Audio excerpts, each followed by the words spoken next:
don't date unsaved people. Just make that a rule in your life. You're not going to do it. And I think God will bless you. Mr. Right is very seldom everything that you want him to be. Now, I'm going to tell you something. God blessed me. I didn't have to compromise a thing. The first time I saw my wife, my first thought was, my goodness, what a pretty girl. Brown eyes that would stop a freight train. They stopped me like a bird in a trap. She had long brown hair. I took one look at her and thought, my goodness, that is a beautiful girl. She was actually going out with somebody else at the time. I just sort of bided my time, subtly. I managed to be certain places, like near her at supper. And I just, how you doing? How are you? My name's Dennis. How you doing? And we start talking, and I didn't go around behind this guy's back and try to sabotage him, but, well, that's not entirely true. This girl just impressed me.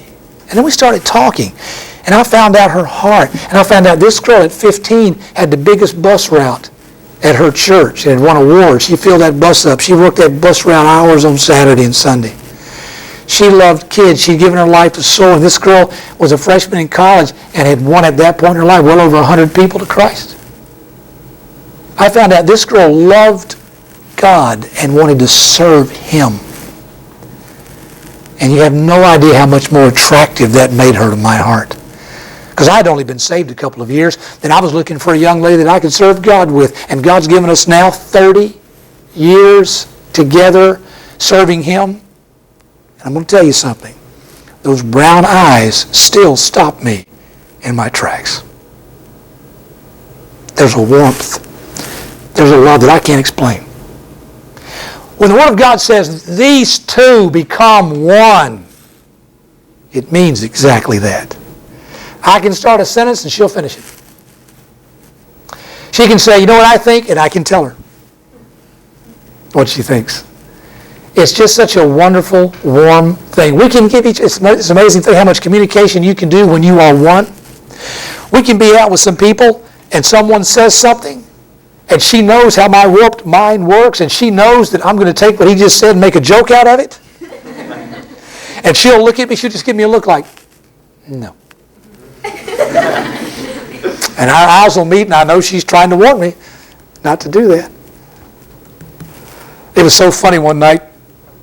We were out and it's just kind of a crowded table, people around, and there's a guy sitting over, kind of like Joey's big old, long, tall rascal, and his legs were right over here, kind of intermingled with ours.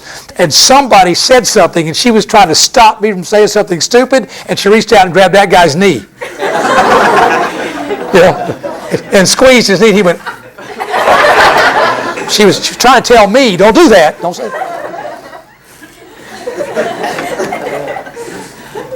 We communicate on an uncanny level. And that's because we wedded our hearts before anything else. And I thank God for a good woman. Fellas, you won't have a good marriage if you don't marry a good woman. Girls, you're not going to have a good marriage if you don't marry a good man.